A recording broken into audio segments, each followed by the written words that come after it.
कृष्ण की यहां पर देखो महाराज, एक हमारा निवेदन है। क्या निवेदन है? बोले ये बताओ कि अज्ञान रूपी अंधकार हमारे अंदर प्रवेश कर गया है, उसका मूल कारण, उसका परिणाम क्या है? बोले भाई भाई से झगड़ रहा है, पड़ोसी पड़ोसी को चैन से नहीं रहने दे रहा है, पुत्र पिता को नहीं पहचान रहा है, चेला गुरु जी की आज्ञा नहीं मान रहा है, प्रजा राजा की नहीं सुन रही है, ये अज्ञान के कारण। और नाथ आपके हृदय में ज्ञान रूपी प्रकाश है, आप हमारे अज्ञान रूपी अंधकार को अपने ज्ञान के प्रकाश से मिटा दीजिए। अर्थात आप अपनी वाणी से हमको कथा सुनाओ। अज्ञान ध्वांत विध्वंस सूर्य कोटि समप्रभा सूताख्यायी कथा सारम मम कर्ण रसायनम। आप हमारे लिए कथा सुनाओ गोविंद की। प्रभु हमारे कान आपकी वाणी से कथा सुनने के लिए लालायित हैं। अच्छा एक बात बताओ महाराज, क्या? बोले भक्ति ज्ञान विरागा तो विवेको वर्धते महान माया मोह निरासश्च वैष्णवै क्रियते कथम वैष्णवै क्रियते कथम। आप कृपा करके बताओ कि वैष्णव संत जनों के अंदर भक्ति ज्ञान वैराग्य कैसे बढ़ता, माया मोह से महाराज निवृत्ति कैसे होती है? देखो ये है साधुओं से प्रश्न करने का तरीका। अब आप जाकर के पूछो महाराज ये बताओ छोरी को ब्याह कैसे होगा? महाराज छोरा ब्याह के लायक होगा, बा को ब्याह कैसे हो? कोई मंत्र बता दो ना। अच्छा विचार करिए आप लोग, आप राशन की दुकान पर जाओ, वहां जाकर के कहो सेठ जी जरा एक बोरी गाय के लिए भूसा दीजिए, बोलो दुकानदार क्या कहेगा? भाई तेरा दिमाग तो ठीक है ना? अरे मैं अपनी दुकान पर दाल बेचता हूं, चावल बेचता हूं, अरे मसाले लो चीनी लो, पर यहां भूसा कहां मिलेगा? अच्छा भूसा वाली दुकान पर जाओ, पशु आहार की दुकान पर, वहां जाकर के कहो भाई जरा एक सोने की अंगूठी मिलेगी? तो कहेगा भाई यहां कहां है, ज्वेलर्स के यहां जाओ। तो जो व्यक्ति जिस बात का विशेषज्ञ है, जिस कार्य का विशेषज्ञ, आपसे वही प्रश्न करो जाकर के। भाई मकान बनवाना है तो कहां जाओगे? आर्किटेक्ट के यहां जाओगे या गहने बनाने वाले के पास जाओगे या किसान के पास जाओगे? तो जो व्यक्ति जिसका विशेषज्ञ है आप उससे वही प्रश्न करो। संतों ने तो केवल भगवान नाम जपा है, ठाकुर जी को भजा है, मन भजन में नहीं लगता महाराज। मन भजन में कैसे लगेगा ये कृपा करके बताओ ना। अच्छा हनुमान जी की पूजा कैसे करें, शंकर जी की पूजा कैसे करें, ये प्रश्न हम करें तो यह ठीक है। इसलिए दुकान की, मकान की, विवाह की, संसार की चर्चा संतों से हम नहीं करें। जब बार बार लोग यही प्रश्न करते हैं तो कुछ साधु यही सोचते हैं कि इसी की जानकारी लो भाई, ये धंधा बढ़िया चल रहा है। जब भूसा की दुकान पर गहने मांगने वाले जाना जाएंगे तो वो तो दुकानदार सोचेगा ये दुकान को बंद करो, इसी जगह हम यही गहनों की दुकान खोल देते हैं, वो चलेगी। इसलिए संतों से यह प्रश्न करो, भगवान के चरणों में मन नहीं लगता महाराज, कैसे लगेगा? कृपा करके बता। इसलिए संतों ने यही कहा है, भक्ति ज्ञान विरागा तो विवेको वर्धते महान माया मोह निरासश्च वैष्णवै क्रियते कथा। देखो महाराज चिंतामणि लोक सुख देती है, स्वर्ग का कल्प वृक्ष नीचे जाकर के बैठ जाओ, जो मांगोगे वह देगा, परंतु प्रयच्छति गुरु प्रीतो वैकुंठम योगी दुर्लभम। गुरु यदि प्रसन्न हो जाए तो साक्षात श्री हरि नारायण को गोदी में लाला बनवा के खिलवा देते हैं। जैसे कि महाराज दशरथ जी के यहाँ देखो माता कौशल्या खिला रही है, जैसे वसुदेव जी के यहाँ देखो मैया देवकी खिला रही है। ये गुरु की कृपा है। आप हमको गोविंद की कथा सुनाओ।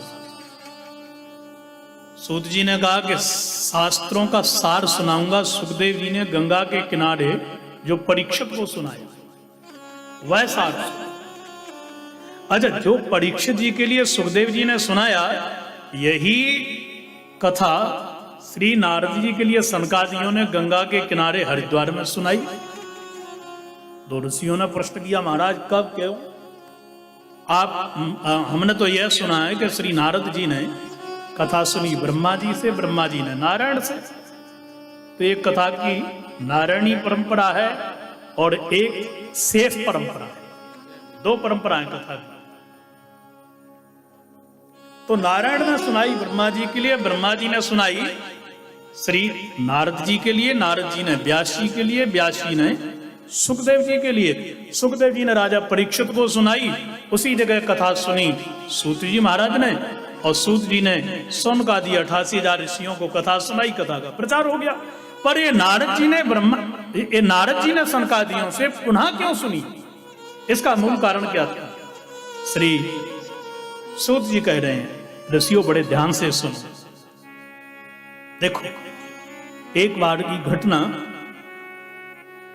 4 सनकादि जो ब्रह्मा जी के पुत्र हैं, श्री सनक, सनंदन, सनातन, सनत कुमार जी महाराज, वो सत्संग करने के लिए बद्री नारायण की ओर जा रहे थे। एकदा ही विशालायां चत्वार ऋषयो मला सत्संगार्थं समायाता ददृशुस्तत्र नारदम्। और सनकादि जा रहे थे और उन्होंने नारद जी को देखा। विकल अवस्था, ना ही तो नारायण नाम जप रहे हैं, ना ही वीणा बजा रहे हैं। ऐसी स्थिति को देख करके सनत कुमार जी ने आवाज लगाई, अरे नारद भैया रुकियो, कहां जा रहे हो? अरे ऐसे भागते चले जा रहे हो जैसे किसी लोभी को धन मिल जाए, आपको धन चलो जाए, पुनः वो व्याकुल हो जाता है। कहां से आ रहे हो? कहां जा रहे हो? जरा अपने आने का और जाने का कारण तो कहो। श्रीनाथ जी बोले, श्री नारद जी ने कहा, सनकादि भाइयों, सत्यता यह है कि आज हम सब जगह भ्रमण करने के लिए धरती पर गए। जरा हमारी लंबी व्यथा है, कथा नहीं। पर सनकादि कहते हैं, नारद कहो। क्यों? बोले, यदि संतों से संत चर्चा करते हैं वो व्यथावी कथा बन जाती है। जीवात्मा यदि परमात्मा से अपनी व्यथा कहे तो कथा बन ही जाती है। बोलो, कहो। तब नारद जी ने कहा कि आज हम सब जगह भ्रमण करने के लिए गए। नारद जी ने विचार किया कि धरती पर यदि कोई अच्छे स्थल हैं तो वह है तीर्थ। सब जगह, हरिक्षेत्रम, कुरुक्षेत्रम, श्रीरंगम, सेतुबंधनम, माने सीधा उत्तर से दक्षिण, पूरब से पश्चिम, सारे तीर्थों में गए। कहीं कोई गंगादी नदियां दूषित हो गई हैं, कोई तीर्थों में पवित्रता नहीं रही। नारद जी ने विचार किया, शायद वक्ता लोग, संत जन, वैष्णव जन इनको बता नहीं रहे होंगे लोगों को। जाकर के देखते हैं। संतों को देखा तो सब धन कमा रहे, कोई योगी नहीं, कोई ज्ञानी नहीं, कोई भजनानंदी नहीं। यह व्यतिक्रम देख करके मन में विचार किया कि विरक्तों का जन्म ग्रस्तों के यहां हुआ है, जरा उनको देखते हैं। तो ग्रस्तों के यहां जाकर के देखा, महाराज वहां तो कलयुग 4 चरणों से पैर जमा के बैठा था। कैसे बैठा? बोले, तरुणी प्रभुता गे श्याल को बुद्धिदायक, कन्या विक्रणो लोभा, दंपति नाच कलकनम, दंपति नाच कलकनम। तरुणी प्रभुता गे, पत्नी ने जो कह दिया वही कानून। पत्नी ने कह दिया बुढ़ा बुढ़िया घर में नहीं रहेंगे। बोले, बिल्कुल नहीं रहेंगे, तुम प्रसन्न रहो। पर कहां जाएंगे? बगल में फ्लैट पड़ा हुआ है, वहां रख देते हैं। ठीक है, रह गए। तो उनसे सलाह नहीं ली जाती है। किसी से तो सलाह लेते हैं, बोले सियाल को बुद्धिदायक साले सास। अरे भाई घर में पत्नी का चलावा, साले की सलाह तो शांति तो रहेगी। बोले नहीं, दंपति नाच कलकनम, पति पत्नी में खूब झगड़े होते हैं और केस भी चलते हैं, अदालतों में तलाक भी हो जाते हैं। ऐसे लोभी लोग हो गए, बेटियों का विक्रय कर देते हैं। बेटी के विक्रय का मतलब कन्या विक्रणो लोभात, लोभ के कारण कन्याओं का विक्रय करना, मतलब पढ़ी लिखी कन्या का अयोग्य वर के साथ में विवाह कर देना। क्यों? दहेज नहीं देना पड़ेगा। यह नारद जी ने देखा, मन में विचार किया, हे भगवान, ये तो घोर कलयुग आ गया और ऐसी स्थिति देख करके मैं क्या करूं।